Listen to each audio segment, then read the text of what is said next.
वाहिगुरु वाहिगुरु वाहिगुरु वाहिगुरु वाहिगुरु वाहिगुरु वाहिगुरु।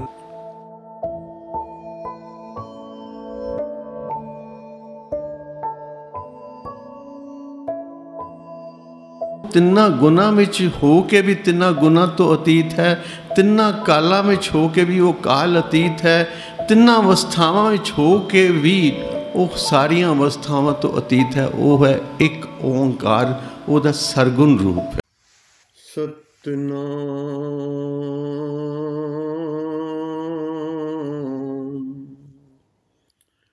सतनाम श्री वाहिगुरु वाहिगुरु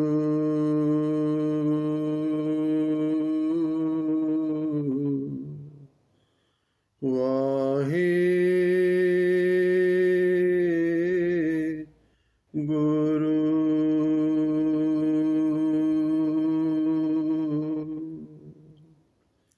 एक ओंकार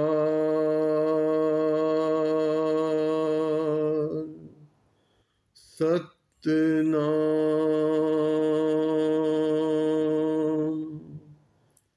करता पुरख निर्भय निर्वैर अकाल मूरत अजूनी सैभं गुर प्रसाद। वाहिगुरु वाहिगुरु वाहिगुरु वाहिगुरु वाहिगुरु।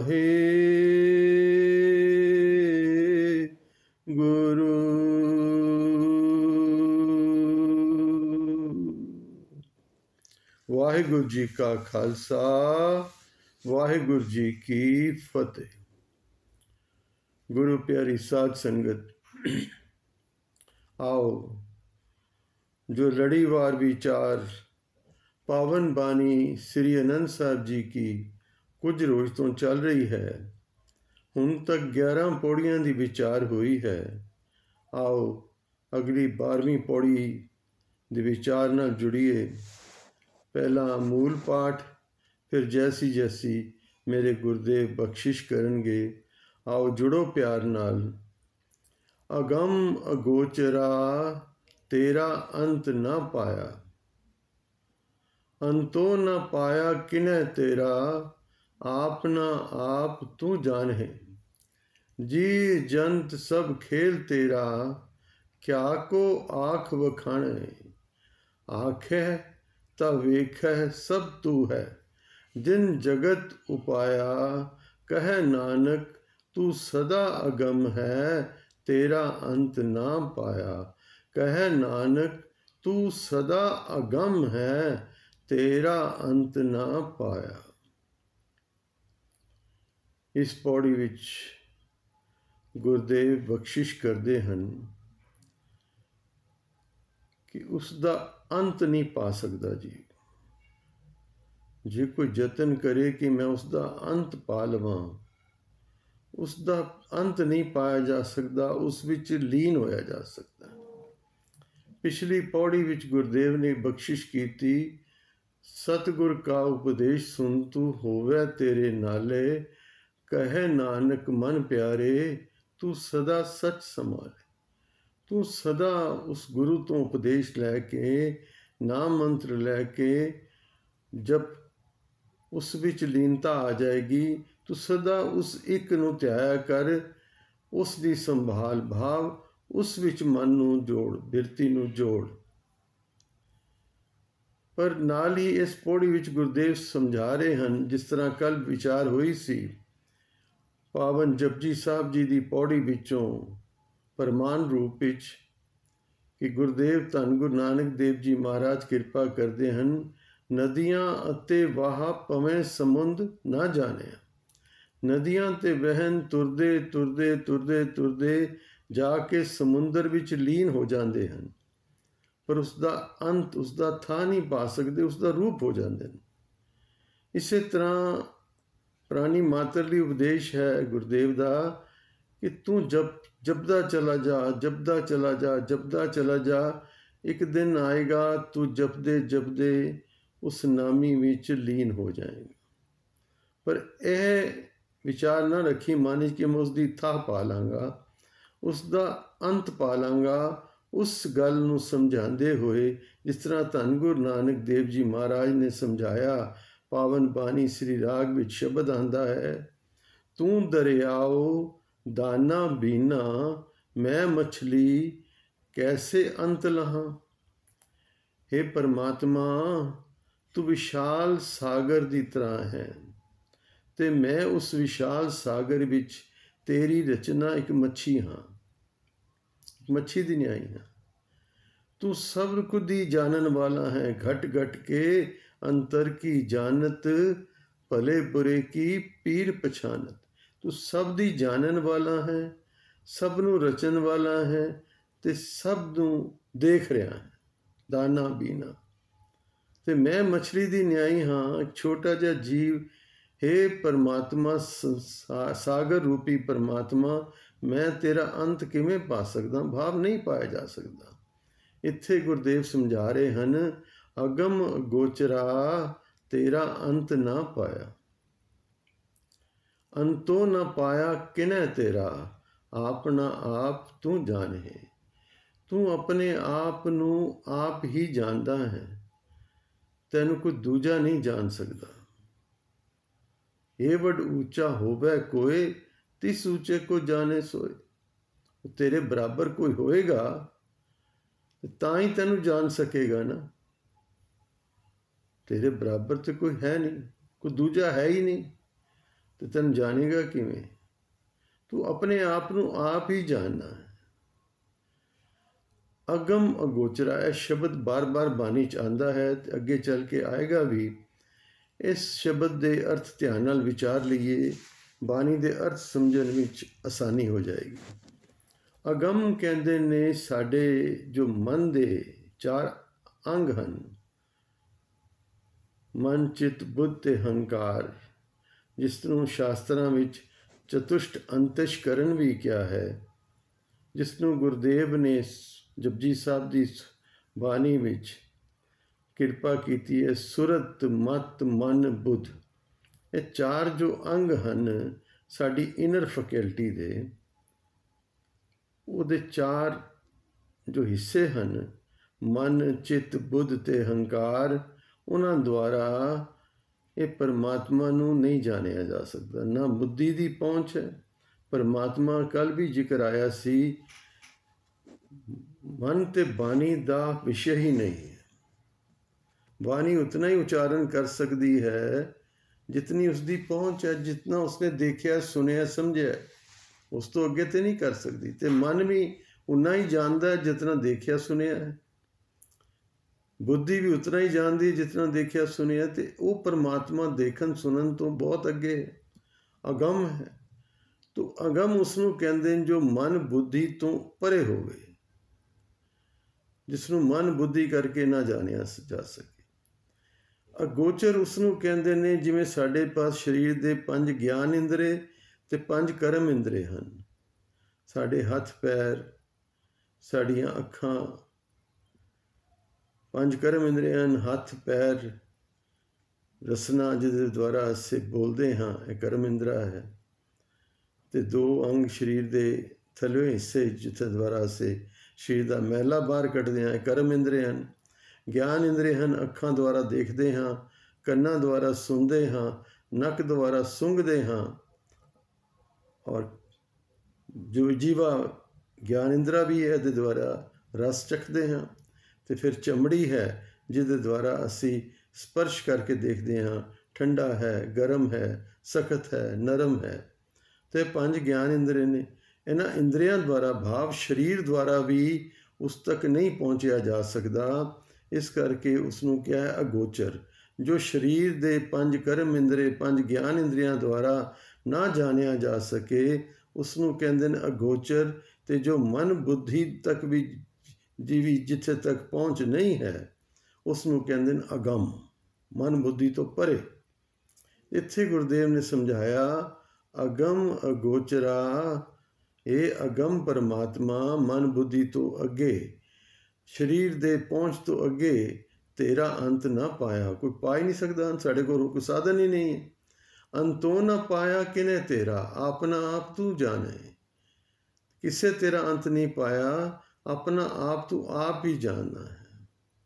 ਜੀ ਜੰਤ ਸਭ ਖੇਲ ਤੇਰਾ, ਕਿਆ ਕੋ ਆਖ ਵਖਾਣੇ। ਇਹ ਤੇ ਸਾਰੇ ਜੀਵ ਜੰਤ ਤੇਰੀ ਖੇਡ ਨੇ। ਇਹ ਜੋ ਦੁਨੀਆ ਸਹਿਰ ਮੇਲਾ ਦਸਤਗੀਰੀ ਨਾ ਹੈ, ਇਹ ਤੇ ਖਿਡੌਣੇ ਨੇ, ਤੂੰ ਖੇਡ ਰਿਹਾ ਇਹਨਾਂ ਨਾਲ ਬਸ। ਇਹ ਤਾਂ ਜਾਦੂ ਦਾ ਤਮਾਸ਼ਾ ਚੱਲ ਰਿਹਾ ਹੈ। ਇਹ ਜੋ ਦੁਨੀਆ ਸਹਿਰ ਮੇਲਾ ਦਸਤਗੀਰੀ ਨਾ ਹੈ। ਭਗਤ ਕਬੀਰ ਜੀ ਤਿਲੰਗ ਰਾਗ ਦੀ ਬਾਣੀ ਵਿੱਚ ਕਹਿੰਦੇ ਨੇ ਇਹ ਜੋ ਦੁਨੀਆ ਸਹਿਰ ਮੇਲਾ ਦਸਤਗੀਰੀ ਨਾ ਹੈ, ਇਹ ਸੰਸਾਰਿਕ ਖੇਡ ਮਾਤਰ ਹੈ, ਅਸੀਂ ਪਕੜ 'ਚ ਕੁਛ ਨਹੀਂ ਆਣਾ। ਜਿਵੇਂ ਮਦਾਰੀ ਦਾ ਤਮਾਸ਼ਾ ਚੱਲ ਰਿਹਾ ਹੈ, ਮਦਾਰੀ ਤਮਾਸ਼ਾ ਸਮੇਟ ਕੇ ਟੁਰ ਪੈਂਦਾ, ਫਿਰ ਕੀ ਬਾਕੀ ਕੀ ਰਹਿੰਦਾ। ਇਸ ਤਰ੍ਹਾਂ ਪਰਮਾਤਮਾ ਦੇ ਬਣਾਏ ਜੀ ਜੰਤ ਸਭ ਖੇਲ ਤੇਰਾ, ਉਹਦੀ ਖੇਡ ਚੱਲ ਰਹੀ ਹੈ। ਬਣਾਉਂਦਾ ਹੈ, ਮਿਟਾਉਂਦਾ ਹੈ, ਫਿਰ ਬਣਾਉਂਦਾ, ਫਿਰ ਮਿਟਾਉਂਦਾ। ਪਾਤਸ਼ਾਹ ਕਹਿੰਦੇ ਜੀ ਜੰਤ ਸਭ ਖੇਲ ਤੇਰਾ, ਕਿਆ ਕੋ ਆਖ ਵਖਾਣੇ। ਫਿਰ ਕੀ ਕਹੀਏ ਤੇ ਕੀ ਵਿਖਿਆਨ ਉਹਦਾ ਕੀ ਕਰੀਏ। ਜਿਹਦਾ ਵਿਖਿਆਨ ਹੋ ਹੀ ਨਹੀਂ ਸਕਦਾ, ਉਹਦਾ ਵਿਖਿਆਨ ਵੀ ਕੀ ਕਰੀਏ। ਭਗਤ ਕਬੀਰ ਨੇ ਬਹੁਤ ਸੁੰਦਰ ਕਿਹਾ, ਬੋਲ ਅਬੋਲ ਮਦ ਹੈ ਸੋਈ, ਜਸ ਹੈ ਉਹ ਹੈ ਤਸ ਲਖੇ ਨਾ ਕੋਈ। ਉਹ ਬੋਲ ਤੇ ਅਬੋਲ ਦੇ ਵਿਚਕਾਰ ਹੈ। ਹੁਣ ਕਿਵੇਂ ਕੋਈ ਜਾਣੇਗਾ ਭਾਈ। ਨਾ ਚੁੱਪ ਵਿੱਚ ਹੈ ਨਾ ਬੋਲ ਵਿੱਚ ਹੈ, ਔਰ ਚੁੱਪ ਔਰ ਬੋਲ ਦੇ ਵਿਚਕਾਰ ਜੋ ਹੈ ਉਹ ਪਰਮਾਤਮਾ ਹੈ। ਹੁਣ ਇੰਨੀ ਬਰੀਕੀ 'ਚ ਸਾਡੀ ਪਹੁੰਚ ਹੈ ਨਹੀਂ। ਅਸੀਂ ਜੇ ਚੁੱਪ ਹੀ ਨਹੀਂ ਸਮਝ ਸਕੇ ਤੇ ਚੁੱਪ ਤੇ ਬੋਲ ਵਿਚਕਾਰ ਕੀ ਹੈ ਉਹਨੂੰ ਕੀ ਸਮਝ ਸਕਾਂਗੇ। ਵਿਦਵਾਨ ਜਨਾਂ ਨੇ ਕਿਹਾ ਹੈ ਕਿ ਸਾइलेंस और वैक्यूम, अगर ਜਿਹਨੂੰ ਅਸੀਂ ਮੈਡੀਟੇਸ਼ਨ ਕਹਿੰਦੇ ਆ ਨਾ, ਇਹ ਸਿੱਖੀ ਜਾਂ ਸਿਖਾਈ ਨਹੀਂ ਜਾ ਸਕਦੀ। ਪਰ ਸੰਖੇਪ ਵਿੱਚ ਸਮਝਣਾ ਹੋਵੇ ਮੈਡੀਟੇਸ਼ਨ ਕੀ ਹੈ, ਚੁੱਪ ਨੂੰ ਸੁਣਨਾ ਤੇ ਉਸ ਸਪੇਸ ਨੂੰ ਦੇਖਣਾ, ਵੈਕਿਊਮ ਨੂੰ ਦੇਖ ਲੈਣਾ, ਇਹ ਮੈਡੀਟੇਸ਼ਨ। ਸਪੇਸ ਵਿਚਕਾਰ ਕੀ ਹੈ ਉਸ ਨੂੰ ਦੇਖਣਾ, ਔਰ ऑब्जेक्ट्स की दुनिया नहीं, जिथे कोई ऑब्जेक्ट बाकी रह नहीं गया, खाली पुड़ा है, वैक्यूम है, उसनू देख लेना और जो चुप है उसनू सुन लेना, यही मेडिटेशन है, यही ध्यान जोड़ना है। जी जंत सब खेल तेरा, क्या को आँख वखाने, आखे तो वेखे सब तू है। जे कोई आखेगा तो की आखेगा, आखे तो वेखे सब तू है, सब कुछ तो तू आप ही है। जो आखांगे वो तेरी ही गल होएगी, जो वेखांगे उत्थे तू ही होएगा। जिन जगत उपाया, जिन्हें सारी सृष्टि रची, उस सृष्टि तो वख होके थोड़ी बैठ गया। वो करता पुरख है, अपनी कृत विच ओत प्रोत है, अपनी कृत विच ओ जुड़िया होया, मिलिया होया, पूरिया होया। Omnipresent, omniexistent, all pervasive, one God. आखे तो वेखे सब तू है, जिन जगत उपाया। जिन्हें उपाया है ना, वो अपनी रची हुई तो वख नहीं है। गुरुदेव नूं धन गुरु नानक देव जी आसा दी वार दी पंक्तियां विच आप किरपा करते हैं। आप ही ने आप साजियो, आप ही ने रचियो नाओ, दुई कुदरत साजिए, कर आसन डिठो चाओ। आप ही उसने अपने आप तो आप ही प्रगट है, सहभंग जिन्हों कहने, अपने आप तो प्रगट, अपने आप तो प्रकाशमान, सेल्फ इल्यूमिनेटिंग, सेल्फ एग्जिस्टेंट। और उसने जो रचना रची है, वो रचना विच दोई कुदरत साजिए कर आसन डिठो चाव। आप उस कुदरत दे विच, आप उस रचना विच रचनहार समा गया है। अपनी कीर्ति नूं आप ही देख के उमा विच कर आसन डिठो चाव। मेरे गुरुदेव बख्शिश करते हैं, आखे ता वेखै सब तू है, जिन जगत उपाया कहे नानक तू सदा अगम है। तू सदा ही मन बुद्धि दी पहुँच तो परे है, तेरा अंत ना पाया। तेरा अंत कोई पा नहीं सकता। तो हुण अगली पौड़ी च की किरपा करते हैं, सुर नर मुन जन अमृत खोज दे, सो अमृत गुर ते पाया। और देवतियां वर्गे मनुख, देवते मुनि जन तपस्वी रिखी उस अमृत की भाल विच हन, जिसनों अमृत नूं पी के उसका अनुभव प्राप्त होता है। अमृत किहड़ा है? नाम अमृत। नाम रूपी अमृत गुरु देंदा है।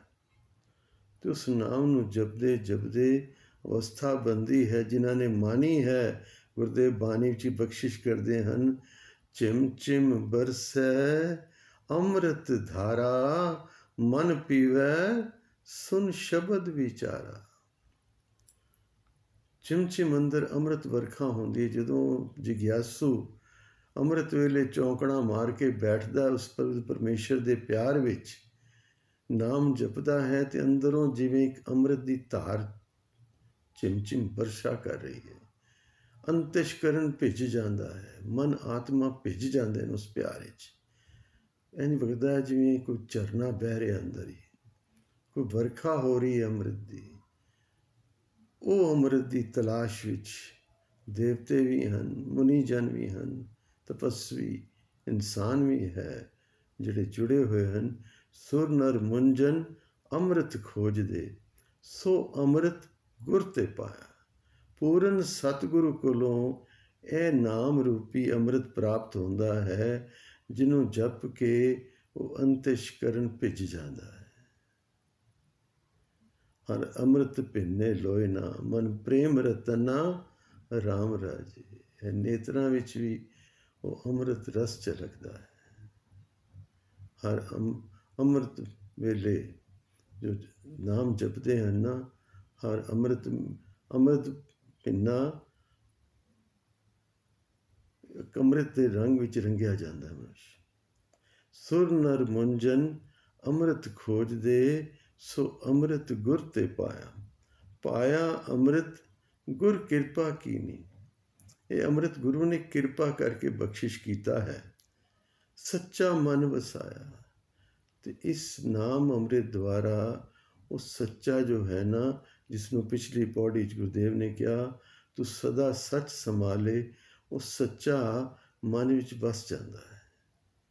और कोई प्यास बाकी रहिंदी नहीं, क्योंकि सारा अंतशकरण जिवें एक तृप्ति विच भिज जाता है। एक सैटिस्फैक्शन, एक स्टेट, एक पीस, एक आनंद अवस्था बन जाती है। फिर बाकी कुछ प्राप्त करन जोग रहिंदा नहीं। सच्चा मन वसाया, जी जंत सब तुद उपाय। ए जी जंत जन तेरी रचना है पातशाह। एक वेख परसन आया। एक सत्संग विच खाली हाजरी लवा के चले जाते हैं, तो एक गुरु के प्यार विच सत्संग दिलों मनो करते हैं, जुड़ते हैं, उस उपदेश नूं हिरदे विच धारण करते हैं, तो उस प्रभु नाल नेड़ता पाते हैं। उन्हां दा फिर की अवस्था बनती है? सब तो पहले अंतशकरण की मैल दूर हो जाती। लभ लोभ हंकार चूका, सतगुरु भला पाया। सतगुरु मिलिया, नाम रंग च रंगे गए, भरी है मत पापा कै संग, हो तो पै नावे के रंग। लभ लोभ हंकार सारे दूर हो गए। मैं मेरी चुक गई, मैं मेरी चुकी, फर्क ही है। शो बुल्ले शाह थी। बाबा बुल्ले शाह एक आलम फकीर कहते ने, शो बुल्ले शाह थी वख नहीं, फर्क विचों कख नहीं, पर वेखन वाली अख नहीं। रब तेरे तो बखरा नहीं है, पर अख नहीं है।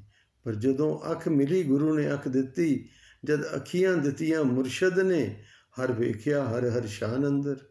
फिर हर पासे ਉਹੀ ਉਹ ਦਿਖਾਈ ਦਿੱਤਾ। ਹਰ ਵੇਖਿਆ ਪਰਮਾਤਮਾ ਦੇਖਿਆ। ਕਿੱਥੇ ਦੇਖਿਆ? ਹਰ ਰੂਪ ਵਿੱਚ, ਹਰ ਜੀਵ ਵਿੱਚ ਉਹ ਪਰਮਾਤਮਾ ਦੀਆਂ ਝਲਕਾਂ ਨਜ਼ਰ ਆ ਰਹੀਆਂ। ਲਬ ਲੋਭ ਅਹੰਕਾਰ ਚੁਕਾ, ਸਤਿਗੁਰੂ ਭਲਾ ਪਾਇਆ। ਸਤਿਗੁਰੂ ਚੰਗਾ ਲੱਗਦਾ ਲੱਗਾ। ਉਹਦਾ ਨਾਮ ਦਿੱਤਾ, ਨਾਮ ਨਾਲ ਪਿਆਰ ਪੈ ਗਿਆ। ਕਹੇ ਨਾਨਕ ਜਿਸ ਨੂੰ ਆਪ ਤੁਠਾ।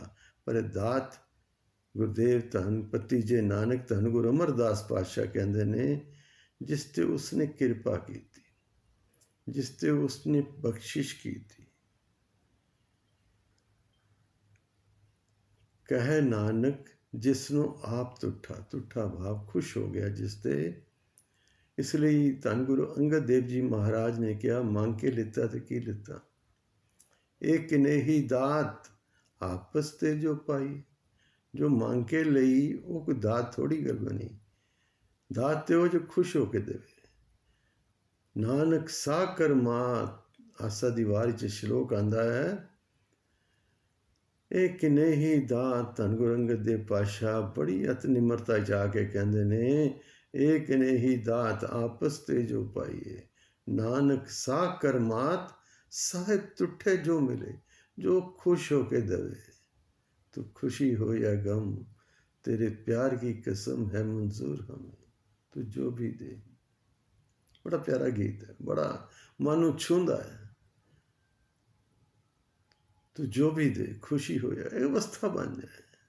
जा सुख दे तां तुझे आराधी, दुख भी तुझे ध्याई। जा भुख दे तां इत ही राजा, दुख विच सुख मनाई। ये अवस्था बन जाए। राज ना चाहूं मुकत ना चाहूं, मन प्रीत चरण कमलारे। मन तेरे चरना की प्रीति चाहता है, ना राज चाहिए ना मुक्ति चाहिए। बड़ा रूहानियत है प्यारी साध संगत। एक जुड़े हुए की अवस्था है। ना कोई संसार की इच्छा है। और पुरातन धर्मशास्त्र कहते ने, मुक्ति का अधिकारी कौन है? जिसनों तिनके तो लैके ब्रह्म लोक तक की भी इच्छा नहीं है। जे कोई कहे ब्रह्म लोक लै लै तो कहते ठोकर मार देना। तो संसारिक किसी पदार्थ की इच्छा नहीं है। तिनके तो लैके ब्रह्म लोक तक की कोई इच्छा बाकी नहीं। निरिच्छित, निर्विकल्प, कोई ख्याल ही नहीं अंदर। यह भी ख्याल नहीं है कि मुक्ति मिल जाएगी, ख्याल ही नहीं अंदर। And zero mind state. मन ही खत्म हो गया। ट्रांसेंड कर गए माइंड एंड इंटलैक्ट दे लोक विचों, मन एंड इंटलैक्ट दे रहम विचों ट्रांसेंड करके उस आत्म स्वरूप नाल जुड़ गए, जो असला है, जो साडा ट्रू सैल्फ है। कहे नानक जिसनों आप तुठा, तिन अमृत गुर ते पाया। फिर गुरुदेव उसी नाम अमृत वाल इशारा कर दें, कल में एहो पुन गुण गोबिंद गाए। आन संजम किछ ना सूझै, एह जतन काट कलकाल। साधु संग भजो गोपाल। जपन वालियां दी संगत विच बैठ के उस परमात्मा दा नाम जपो, ते फिर की होएगा? गुरु रूप साधु कोलों नाम दी दात लैके ते फिर उसे जुड़ जाओ। और कोई दूजा जरिया नहीं है इस कलयुग विच उस प्रभु प्राप्ति का। गुरुदेव कह रहे ने, कहे नानक जिसनों आप तुठा, तिन अमृत गुर ते पाया। जिसने उन्हें खुश हो गया, जिसते उसनों गुरु नाल मिला दिता, ते गुरु ने नाम अमृत दे दिता। तो इस तरह गुरु द्वारा नाम अमृत पा के परमेश्वर तक पहुँच गए। आज इतनी ही सेवा प्रवान करनी प्यारी साध संगत। बानी अगाध बोध है। बानी पढ़दियाँ, बानी विचारदियाँ अनेक भुल्लां हो जाती। आप संगत रूप हो, ਗੁਰੂ ਰੂਪ ਹੋ। ਭੁੱਲਾਂ ਬਖਸ਼ ਦੇਣੀਆਂ, ਸਤਿਗੁਰ ਪਾਤਸ਼ਾਹ ਰਹਿਮਤ ਕਰਨ। ਬਾਣੀ ਦੀ ਸੋਝੀ, ਬਾਣੀ ਦਾ ਗਿਆਨ, ਬਾਣੀ ਦਾ ਪ੍ਰਕਾਸ਼ ਪੜ੍ਹਦਿਆਂ ਸੁਣਦਿਆਂ ਦੇ ਹਿਰਦਿਆਂ ਵਿੱਚ ਵਸਾ ਦੇਣ। ਬਾਣੀ ਦੇ ਭਾਵ ਪੜ੍ਹਦਿਆਂ ਸੁਣਦਿਆਂ ਦੇ ਹਿਰਦਿਆਂ ਵਿੱਚ ਵਸਾ ਦੇਣ। ਬੁਲਾਓ ਅਸੀਸ ਭਰੀ ਫਤਿਹ ਜੀ। ਵਾਹਿਗੁਰੂ ਜੀ ਕਾ ਖਾਲਸਾ, ਵਾਹਿਗੁਰੂ ਜੀ ਕੀ ਫਤਿਹ।